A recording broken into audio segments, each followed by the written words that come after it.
Welcome back mga kabarangay. Last episode po sa Barangay Tayo ay sinagot po ni Yusek Martin Dino ang mga katanungan ng ating mga manonood. Ngayon po ay bibigyan naman natin ng pagkakataon ng katanungan ng mga nagsisilbing mga ospisyales ng barangay. Ngayon po iyan dito sa Information Desk segment. Okay po, salamat po Kags Butch at sa mga kawani na nais ng wag nang banggitin ang kanilang mga pangalan at kanilang mga barangay ay rerespetuhin po namin ang kahilingan ninyo. Ang importante ay hindi personal ang inyong mga tanong at makakaasa kayo na hinihimay namin ang mga tanong na ito nang sa ganon ay walang mahahalong politika dito. Kaya't ating umpisahan na ang ating first question, Yusek. Bilang isang kapitan, naiintindihan ko na ang SK chairman ay may sariling mandato at sariling budget. Ano ang maaari ko pong gawin kung kitang-kita ko na hindi nagagamit ng maayos ang budget nila at walang session ng SK at na ilang buwan na? Sila ba ay excuse dahil pandemya ngayon at bata pa raw sila para hindi gampanan ang kanilang mga katungkulan? Palagay ko hindi dahilan ang pandemya dahil napakarami natin ngayon na paraan, lalo na ang webinar o Zoom meeting. Kami dito sa DILG, ganyan ang ginagawa namin. At lalo-lalo na pagka yung mga meeting ko sa mga barangay captain sa buong Pilipinas. Kaya hindi pwedeng sabihin ng SK na wala siyang magagawa dahil mga bata pa sila. Unang-una sa lahat, may obligasyon ng SK dahil hindi lang naman 18 years old and below ang mga SK. 18 years old yan hanggang 34 years old ang ating mga SK. And of course, lalong-lalo na ang mga SK na hindi ginagamit ang kanilang pondo, sa totoo lang, dapat yan ay nasusupervise ng barangay. Ang gawin nyo ganito, isumbong nyo sa opisina ko. Para ngayon, pasosomons ko yung SK. Dahil yan ay sakop ng aking mandato bilang Undersecretary for Barangay Affairs. Tatanungin ko si SK kung anong ginawa niya sa pondo ng barangay. Tapos tatanungin ko kung anong ginawa niya sa mga proyekto dapat. Ang dami niyong pwedeng gawin, lalong-lalo na ngayong pandemya. Pwede kayong tumulong sa inyong barangay. Information campaign at lahat ng ating mga gagawin dyan. Meron pa rin droga sa barangay kahit na merong pandemya. Andyan pa rin ang mga suliranin natin. At palagay ko naman, lalong-lalo na kayo, able body kayo. Kasi kayo yung mga bata at lalong-lalo na kung bakunado na kayo, handang-handa na kayo sumabak, lalong-lalo na dito sa mga problema natin sa barangay sa pandemya. Salamat po Yusek. Alam nyo, yan minsan ang naiisip ko minsan nagiging problema yung mga SK natin. Ako tutol talaga ako magkaroon ng SK sapagkat yung mga bata na yun natututo na maaga ng mamulitika. Pero nung nakilala ko si Miss Mai at yung kanyang mga kabatch, alam ko naman na marami rin mga SK dito sa Pilipinas ang talagang nagtatrabaho. Meron lang talaga mga nawawala na sa lugar. Pero, totoo yan, no? Dagdagan ko. Kahit kaya nga binigyan nga ng poder ngayon, no?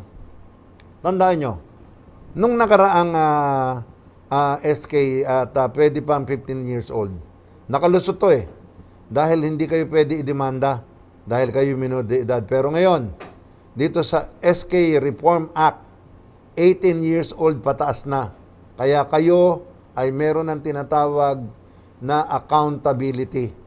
Kaya pwede na kayong idemanda, pwede kayong mapailan ng kaso, at pwede kayong matanggal o makulong pagka malversation o public fund. Kaya lang ang talagang kawawa dito, ang pinaglalaban ko, ang mga SK kagawad na kung saan silang bumabalangkas ng batas, lalong-lalo na ang SK treasurer. Dahil siya ang pumipirma sa pondo ng SK, pero wala man lamang allowance na ginawa itong gumawa nitong batas na to, nung SK Reform Act. Kaya nga tinutulak nila ako ngayon na tumakbo ng senador o kung ano man, para naman tignan nila. Dahil sa totoo lang, wala nang ginawa ang pamahalaang nasyonal kung hindi utusan ng barangay. Sa totoo lang, mag-umpisa lahat na. Our fight against illegal drugs, BAUSI, tapos Manila Bay Cleanup, barangayan, yung road clearing operation, barangay, lahat ng trabaho dito sa COVID-19, ang bagsak barangay. Ang tanong, compensated ba? Meron ba silang mga allowance? May hazard pay? Samantalang silang ang sumasalubong sa lahat ng laban natin dito. Sa totoo lang yan. Kaya nga sabi ko nga, ako hindi na ako kumikibo. Biro mo lahat ng nung una nandyan ako sa mga committee. Nung nagtatanong na ako ng pondo, siyempre hindi nyo maalis sa akin. Akong chairman ng Volunteer Against Crime and Corruption. Tinitignan ko kung saan pupunta ang pera ng mga lalo-lalo na. Alam mo dito sa DILG, dati ako nakalagay sa Manila Bay Cleanup. 20 million lang ang pondo namin. Ngayon, 50 million na. I hope na yung pondo na yan ay magamit para ang barangay ay ipatupad yung Republic Act 9003. Ganyan din yung nangyari nung ginawa itong Manila Bay program natin dito, yung Mandanas. Nung una kasama ako dyan. Nung hinahanap ko na yung pondo, nung 50 billion, nung time ni Pinoy, at saka ngayon 42 billion para sa ISF, yung Informal Settler Family. Nawala ako dun sa committee. Dahil nagtatatanong na ako kung nasaan ang pera. Ganun pala dito sa gobyerno. Pagka nagtatatanong ka na, tinaayos mo yung pondo ng nalilipat ka na. Sa totoo lang, wala akong dyan. Lalo na, marami pa. At alam nyo, in the course of your questioning dito sa masasabi ko sa inyo. Kaya dapat yan, lahat ng mga committee dyan, sa national government, kahit huwag nyo na ako isali, okay lang. Isali nyo naman ang Liga ng mga Barangay at saka isali nyo ang Liga ng Barangay dito sa NCR. Para naman alam nila at meron silang mga suggestion pagka mag-uutos kayo sa barangay. Dahil unang-una, at the end of the day, lahat ng mga proyekto ng nasyonal at lokal sa barangay ang bagsak. Yan lang. Thank you po, Yusek. Alam nyo, maraming tao hindi alam ang pinagdadaanan ninyo. Pero buti na lamang ang inyong cause o ang inyong good fight para sa ating mga barangay sapagkat doon po kayo nanggaling. Ito namang itong next question naman po ay mula naman sa isang kagawad ng isang probinsya. Yusek, gusto po namin papag-aralan ang local government code. Ang sabi sa amin noon ng mga taga-Maynilang kagawad ay nagbibigay ang local government ng libreng-librong yan tuwing Beneo o yung seminar ng mga bagong elected officials. Pangalawang termino ko na po, pero wala pa rin kaming natatanggap. Mahirap na lang ang barangay po namin. Sa totoo lang magmula nang dumating ako dito sa DILG, dalawang direktor na ng National Barangay Operation Center in the person of Leo Trarabal. Siya ngayon ang RD ng Region 7. Tapos si Carl Remando, naging director dati ng NBO, ngayon ay nandito na, I think, Region 8. Ito ngayon si Dennis Villaseñor. Ito ngayon ang direktor ng NBO. Magmula nang dumating ako, humihingi ako ng pondo. 100 million para sa mga barangay tanod, para sa kanilang enhancement o seminar. Pag-aralin natin ang mga barangay tanod dahil ang liliit na nga ng sweldo nito Ang liit ng allowance. Pero pati ba naman ipagkakait pa natin sa kanila yung pag-aaral na kasi kamukha noon, nung barangay captain ako, ang pulis namin, buwan-buwan, meron training para sa aming mga barangay tanod. May training para sa mga investigador. Tapos, itong barangay health worker, kailangan ng Department of Health, maya't maya tinuturuan nyo ang ating mga barangay health worker. Ang liit-liit na nga ng kita niyan. Nung time ko, may mga seminar, anti-dengue, tapos pati yung mga vaccination, hinahanap namin kung sino yung mga may sakit na TB, umiikot kami para kumuha ng sputum, kumukuha lahat ng mga test dyan. Tapos binabantayan namin. Yan. Tapos siyempre, yung Lupon Tagapamayapa, humingi din ako ng pondo niyan, 100 million bawat isa. Para ngayon, i-spread out yan sa buong Pilipinas para mag-conduct ng seminar kada rehiyon. Para hindi lang mga taga Metro Manila ang nag-aaral. At lalong-lalo na humingi din ako ng pondo para sa mga para sa mga barangay kagawad. Para naman alam ng mga kagawad kung anong trabaho nila. Kasi nag-aaway ang kapitan at saka kagawad Unang-una, pagka nagtatanong ang mga kagawad, sasabihin ni kapitan, magkapitan ka muna.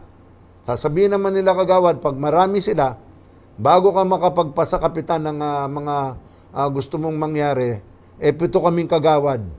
Di ba? Yan ang nagkakaroon ng banggaan dahil hindi nila alam kung ano ang boundary ng kanilang mga kapangyarihan. Unang-una, dapat yan malinaw. Ito ang kapangyarihan ni kapitan under Book 3, Chapter 3, Section 389 ng Republic Act 7160. Particular Section 389. Dapunong barangay, yan ang kanyang kapangyarihan. Yan ang kanyang power. Lahat ng ginawa ng mga kagawad na batas at saka ginawa na batas ng konseho at ginawa ng batas ng nasyonal at ipag-uutos si kapitan ang tiga-implement ng batas. Hindi si kapitan ang tagagawa ng batas.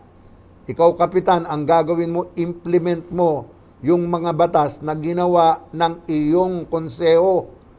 Hindi ikaw na yung nagpapatupad, ikaw pa yung gagawa ng batas. Kayo namang mga kagawad, kayo ang tigagawa ng batas. Hindi kayo ang tiga-implement. Yan ang malinaw na malinaw dyan.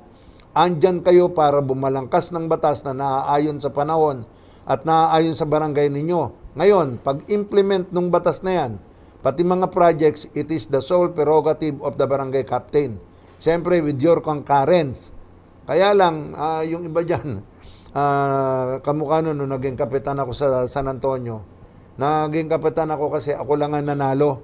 Wala akong kagawad na nanalo kung ba sila. Ngayon, nung naghahanap na kami, siyempre, mag-a-appoint ka na ng barangay secretary, barangay treasurer. Yung mga kagawad ko, matitindi.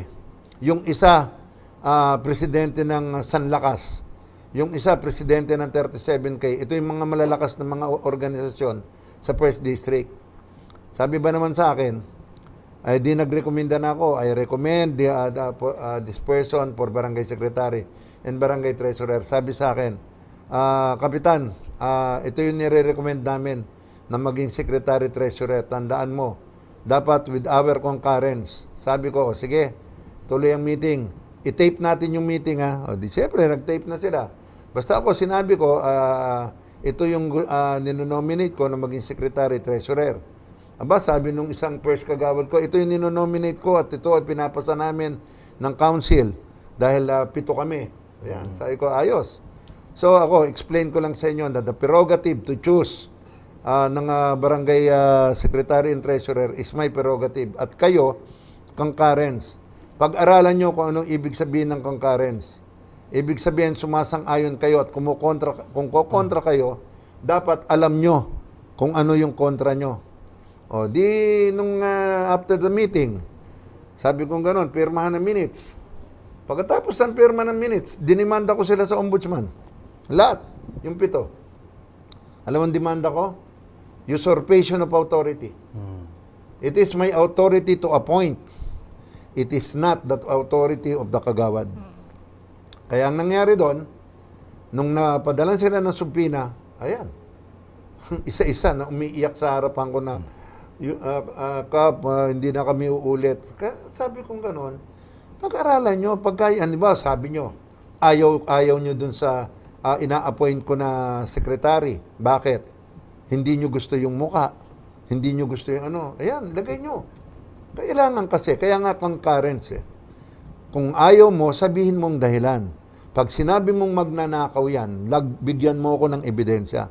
Dahil kung hindi ka magbibigay ng ebidensya at sasabihin mo magnanakaw, baka lalo ka magka-leche-leche sa kasong aabutin mo. Ganon lang po yun. Kaya nga concurrence, ibig sabihin, kung may kontra ka, sa ina-appoint ko, magsalita ka, pero panindigan mo yung kontra mo. Yan yun. Kaya nga po, Yusek, napakaraming kagawad, tsaka yung mga bagong mga kapitan, ang gusto magkaroon ng libro na local government code. Ang alam po namin noon, at sinabi rin sa amin ng aming mga konsyal niya, talagang binibigay talaga ng DILG po yan. Kaya lang, pagdating namin, nakakadalawang panalo na po ako, every time na magkakaroon kami ng seminar, ang nakalagay lang dun sa desk namin 2 pencil, 2 ballpen, 1 eraser at saka konting. Hindi, sa totoo lang, walang pondo ang DILG para magbigay ng libro. Wala talaga. Kaya nga kita nyo, sabi ko, maglagay ng 100 million. Para ngayon, meron akong ibibigay na mga libro. Lalo-lalo na, ano yung mga libro natin para sa lupong tagapamayapa? Ano yung libro natin na gagamitin para sa mga tanod? Ano yung libro na gagamitin natin para sa mga barangay health worker? Anong libro ang gagamitin ng ating mga kagawad? Dahil meron niyang internal rules and regulation maliban sa local government code. At saka kaya nga humihingi ako ng pera sa DILG na hindi ko malaman kung bakit hindi mapagbigyan. Tanong mo mga kagawad, kahit na, ayan, kagawad Boots, tanong kita, nakapagbigay na ba ng seminar ang DILG, particular sa mga committee chairmanship ng mga kagawad. Yan ang hinihingi ko. Wala pa ako Dap- na-attendan. Dapat, halimbawa, kagawad ka on health. Dapat tinitrain ka ng health department, yung kagawad na yan. Dahil ikaw ibabalangkas ng batas para sa barangay, para sa usapin ng pangkalusugan. Pagka naman ikaw ay naging committee chairman sa infrastructure, dapat siguro may training ka para gagaling sa engineering office o galing sa city architect office. O kung meron kang ikaw humawak ng health committee on health, dapat may training ka doon. Halimbawa, ikaw nakahawak ng senior citizen, dapat alam mo kung ano yung mga patakaran ng OSCA. Ito yung mga bagay na nakalimutan na yata. Ako, even in our, tandaan nyo, there are 7 kagawad sa bawat barangay. So, ilan ito? So, umaabot ito 7, kung 7 kagawad yan, aabot yan, sabi ko nga siguro nasa 600,000 yan. Pero mo yan, ang dami ng kagawad natin. Diba? Kaya I hope na siguro, kaya nga kung if ever na mapunta ako sa Kongreso, talagang, o kung sa Senado, kung ipagkakaloob sa atin ng Diyos, talagang tatanungin ko ang DILG. Naglagay na sa Bineo, kasi kami noon, ang alam ko, nung nasa Barangay Operation Center ako, isang buwan ang Bineo namin sa Quezon City. Yung Quezon City Barangay Operation Center. Yung mayor namin, naglaan ng pera para talagang i-train namin ang mga barangay. Sa totoo lang, sa panahon ni Mayor Belmonte, pinag-aral pa kami sa UP. Sa Senpag, in-enroll kami doon. Para malaman namin kung paano babalangkasin at kung paano gagawin ang mga proyekto ng barangay. Kaya ngayon, sa totoo lang, meron kaming hinahawakang kaso ngayon, Barangay Carmona ng Makati. Alam nyo ba na tatanggal si Kapitan at saka ang 7 kagawad? At ngayon, gumagawa kami ng sistema. Biro mo, papalitan ng Kapitan at saka ang kagawad. Samantalang yung pinatitignan ko din na baka mamaya inaabuso naman ng City Council. Alam mo kung anong kaso nila? Reenactment of budget. Pwede palang idemanda ang mga kapitan at kagawad pag nire-enact ang inyong budget. God, alam nyo ang penalty na ginawad ng Makati, City of Makati, 1 taon na suspension. 1 year dahil hindi nila ginawa ang kanilang budget o yung budget nila ay reenacted. Sa Quezon City at sa lahat ng sulok ng Metro Manila, ang dami niyan. So, ang dami palang matatanggal, magmula kay Kapitan hanggang 7 kagawad. Kung ganito ang magagaya nila, yung ginawa dito sa Makati na kung saan, alam ko, barangay ko lang San Antonio, Quezon City, lagi na lang reenact. Kaya, halimbawa, pinagawa yung karsada, pailaw. Taon-taon yun ang pinagagawa, pailaw. Dahil reenacted. Okay? Sige. Thank you, Yusek, at napakainit po yun at napakaganda. Alam nyo naman na napakaraming problema ng ating mga barangays. Gusto nilang mag-aral pero humihingi ng budget, walang budget, o kung nasaan yung mga budget. Siguro kinakailangan din natin na mamili talaga ng tama mga uupo, hindi lang pambarangay, pati din sa national, sapagkat napakahirap ng aparatos ng gobyerno. Kaya naman po, maraming salamat sa mga nagpadalang mga kagawad at mga kapitan ng kanilang sulat, mga komento sa aming Facebook page, sa aming YouTube page. Asahan nyo po na pagpapatuloy po namin ang pagsusuri ng inyong mga tanong sa amin ni Ms. Mai, ni Yusek Martindino, para mapalawak nyo pa at mapaganda ang inyong serbisyo sa inyong mga barangays. Magbabalik po kami sa Complaints Desk section dito po Sa Barangay Tayo.